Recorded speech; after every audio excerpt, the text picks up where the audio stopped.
Good morning, Alex and friends. I'm Grace. Today is Saturday, July 4th, 2026, and you're listening to Alex's News.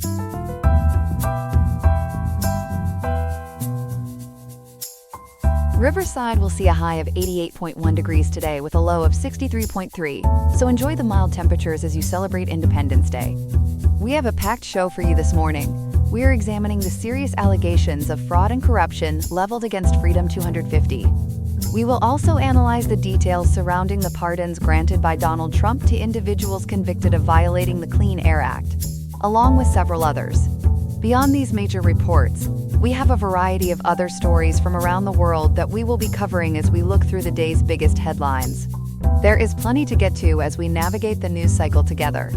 All this and more coming up on Alex's News. Stay tuned. Happy 4th of July, everyone. Today, the nation marks 250 years, but the celebrations have a cloud hanging over them. Our reporter Ethan has been digging into it.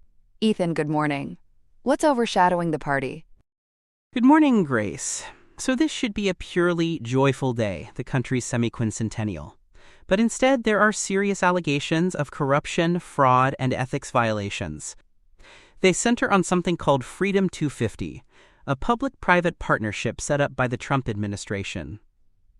Watchdogs and House Democrats say it's become a hotbed of self-enrichment. Freedom 250. But I thought there was already a group planning all this. What happened there? You're right.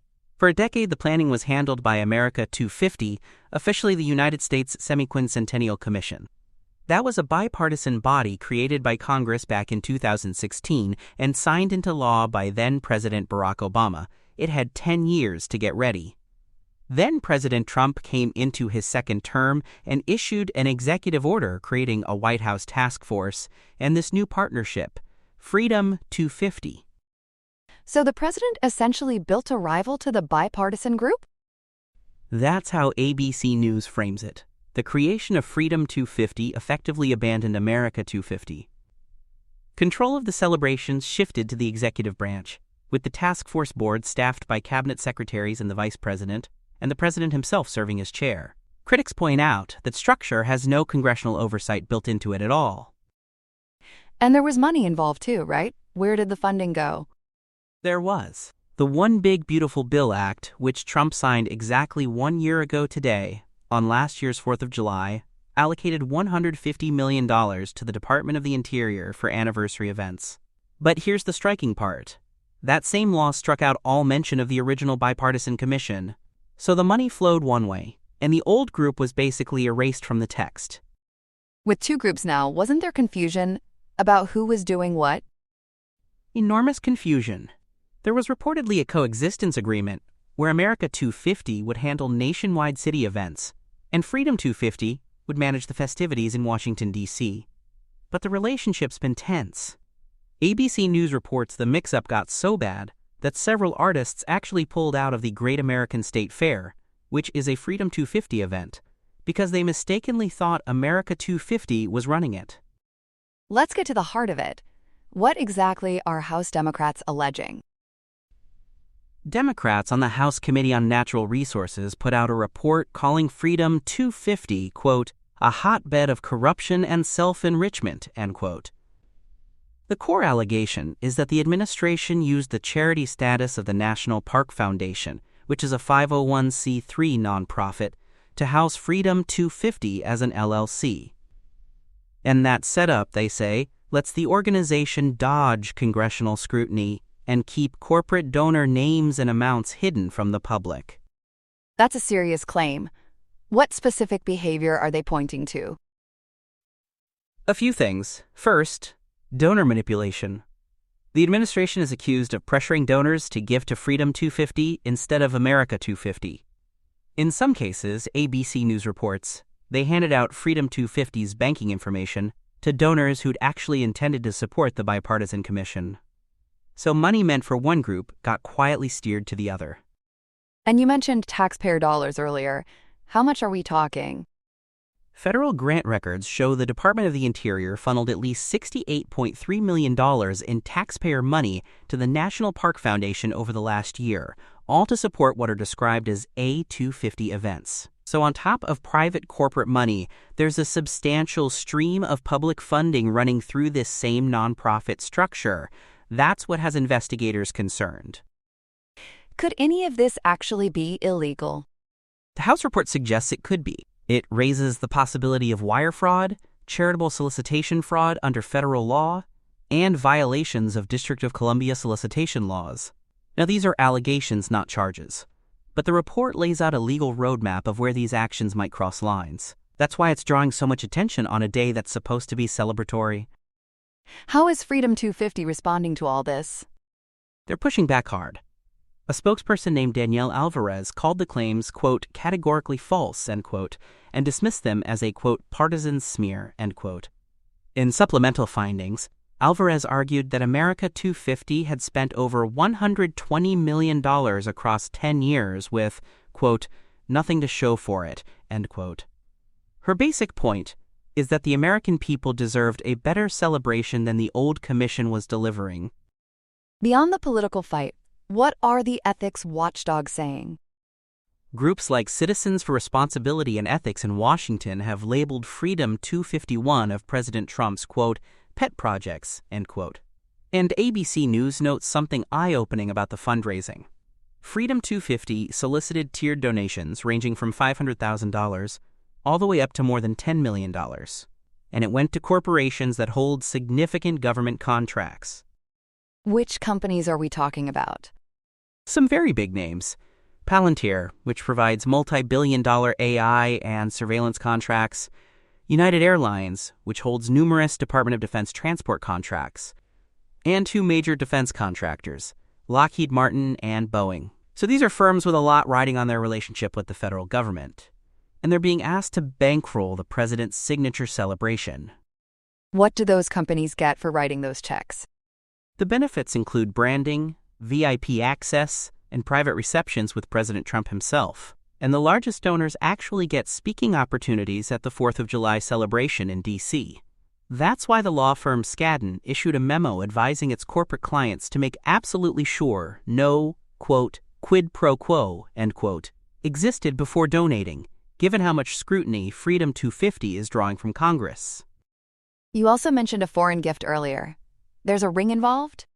There is, and it's remarkable. The Associated Press, reporting via PBS NewsHour, says the Antwerp World Diamond Center, a Belgian diamond group, gave President Trump a lavish, watch-sized gold ring. It's encrusted with 321 diamonds, 56 sapphires, 13 emeralds, and 6 rubies. It features the numbers 45 and 47 inside a Superman logo, along with the phrase, quote, 250 years USA, end quote. That sounds extraordinary. Do we know what it's worth? Independent jewelers estimated its value somewhere between $25,000 and $35,000, and the timing is what raises eyebrows. This gift followed the removal of U.S. tariffs on diamond imports in 2025. The Antwerp World Diamond Center claimed that move secured a 0% tariff on over $2 billion of annual exports to the United States. So a big trade win and then a very generous gift. Did the Diamond Group lobby for that tariff change? They say no. The group states it only provided, quote, input, end quote, to the European Commission and did not lobby the administration directly. But 4 ethics experts told the Associated Press that accepting a gift like this breaks decades of White House custom. Presidents have traditionally been very careful about lavish gifts tied to entities with financial interests before the government. And where does the ring end up? Who received it? It was presented to U.S. Ambassador Bill White in Brussels, and White is himself connected to the fundraising here. He noted he'd raised over $5.5 million for the anniversary event from sponsors including Google, Meta, Intel, Lockheed Martin, and Northrop Grumman. Ambassador White has said the ring will be displayed in the Oval Office. So as the fireworks go off tonight, this story is far from settled. Not settled at all. You've got a bipartisan commission sidelined, a new executive branch partnership under investigation, corporate donors with federal contracts, and now a diamond-studded ring from overseas. Freedom 250 insists it's all a partisan smear, while House Democrats and watchdog groups say it's corruption in plain sight. On the country's 250th birthday, that tension is the backdrop to everything happening in Washington today. Fascinating and a lot to keep watching. Ethan, thank you for breaking it all down for us this morning. Happy 2 Grace, happy 4th. Welcome back. President Trump issued a fresh round of pardons late last week, and some of the names are raising eyebrows. Our reporter Chloe has been digging into this. Chloe, good morning. What can you tell us? Good morning, Grace. So this all happened on Friday, July 3rd, just yesterday. President Trump pardoned 11 individuals in total. According to Newsday, Deutsche Welle, and the Associated Press, most of these pardons went to people convicted of violating the Clean Air Act. But there were also 2 notable exceptions we'll get into, including a former business partner of a disgraced lobbyist. Let's start with those Clean Air Act cases. What exactly were these people convicted of doing? 9 of the 11 fall into that category, Grace. According to the Associated Press and DW, the charges involved one of 2 things. Some of them disabled emissions monitoring systems on vehicles. Others sold devices, often called, quote, defeat devices, end quote, that let drivers bypass those emission systems altogether. So these are people who tampered with the technology designed to keep pollution in check. And I understand the president spoke about this before the official list even came out. That's right. Before the names were released, Trump went to his Truth Social platform to announce clemency for 6 of these individuals. He claimed they'd been, quote, persecuted, end quote, by the Biden administration for simply, quote, fixing their car, end quote. The White House later framed the whole thing differently. They described the pardons as a way of, quote, relieving consumers from these regulatory burdens, end quote. So this fits into a bigger picture on environmental policy, doesn't it? It really does, Grace. DW points out this is part of a much broader shift under the Trump administration. Back in February of this year, so about 5 months ago, the administration eliminated federal tailpipe emission standards for cars and trucks. They also reversed a scientific finding from the Obama era. That finding had stated greenhouse gas emissions endanger human health, which is a pretty foundational conclusion for a lot of environmental regulation. And there was something signed just this past week, too, right before the pardons? Yes, on Monday, so just a few days ago, Trump signed a memo to the Environmental Protection Agency, the EPA. The memo asserts that Americans should be able to fix their own vehicles as they see fit. It specifically dealt with aftermarket auto parts. And here's the interesting part, Grace. It superseded the authority of the California Air Resources Board to evaluate parts that affect vehicle emissions. So it's directly limiting California's role. That's a significant move. Did the president connect that memo to these kinds of pardons? He did, actually. While he was signing the memo, Trump referenced a diesel mechanic he had pardoned the previous year for disabling emissions monitoring systems. So you can see the thread here. He's been building this narrative over time that these regulations are unfair to everyday people who just want to work on their vehicles. Friday's pardons are really the continuation of that theme. Now, you mentioned 2 exceptions to the Clean Air Act cases. Tell me about the first one. This is the one getting a lot of attention, Grace. Among the 11 recipients was Adam Kidden. He was a former business partner of the disgraced Washington lobbyist Jack Abramoff. If that name rings a bell, it's because Abramoff was at the center of one of the biggest lobbying scandals in modern Washington history. According to Newsday and DW, Kidden pleaded guilty back in 2005 to conspiracy and fraud. And what was that fraud connected to? It involved the purchase of a fleet of gambling boats, believe it or not. Kidden was sentenced in 2006 to nearly 6 years in prison. And this wasn't a small, isolated case. It was part of a larger lobbying scandal that implicated Capitol Hill, the Interior Department, and members of George W. Bush's administration. So this reached pretty deep into Washington at the time. What has Kidden been doing since he got out of prison? He was released in 2009, and he didn't disappear from business life.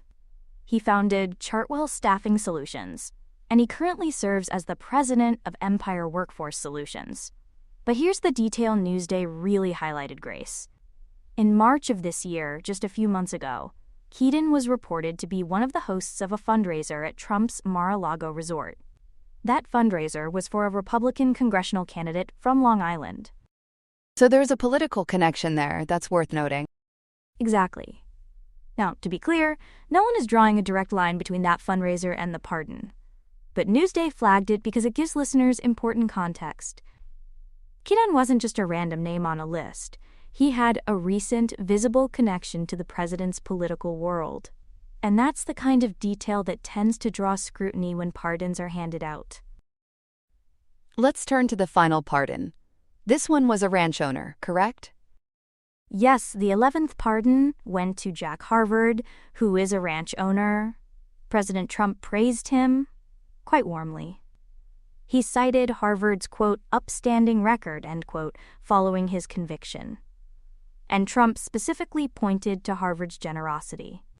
Apparently, Harvard allowed NATO troops and the U.S. military to train on his land, and he did that free of charge. That's an unusual reason to highlight. But do we know what he was actually convicted of? And that's the puzzling part, Grace. According to the reporting, the White House did not immediately provide specific details about the nature of Harvard's original conviction. So we know he was convicted of something, and we know the president is praising his character and his contributions to the military. But the underlying offense itself remains unclear at this point. It's a bit of a gap in the story. So we're left without the full picture on that one. Is that unusual for how these announcements are handled? It can be, though pardons don't always come with detailed explanations. What's notable here is the contrast, Grace.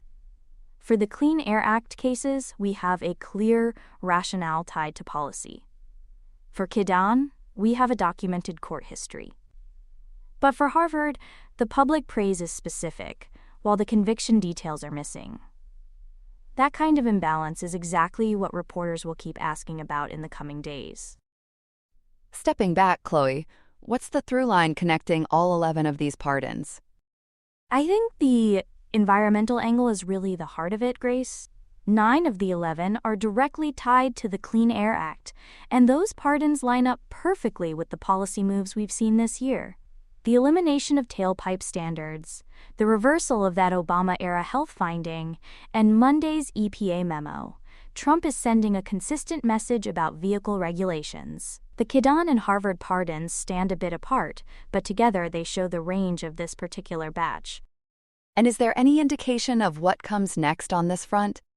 Well, given how Trump has repeatedly tied these pardons to his broader deregulation push, it wouldn't be surprising to see more clemency along these lines. He referenced a mechanic he pardoned last year, so there's a pattern of returning to this theme.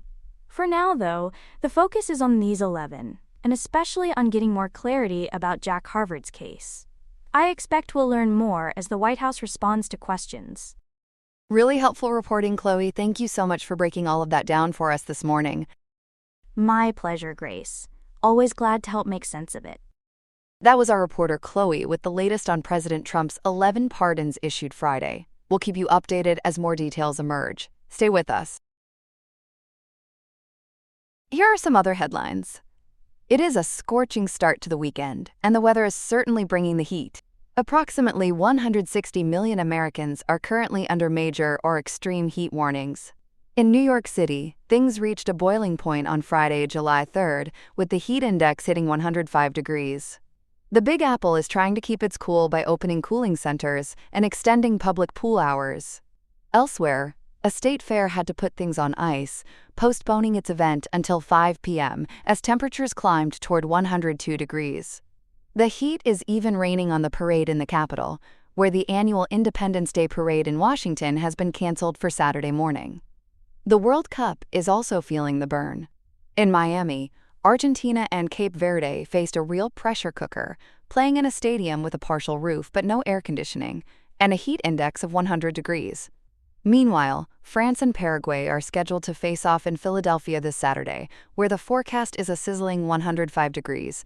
Talk about a high-stakes match. Turning to international news, a dire situation is unfolding in Sudan. UN Human Rights Chief Volker Turk has described a human rights catastrophe in the besieged city of El Obeid.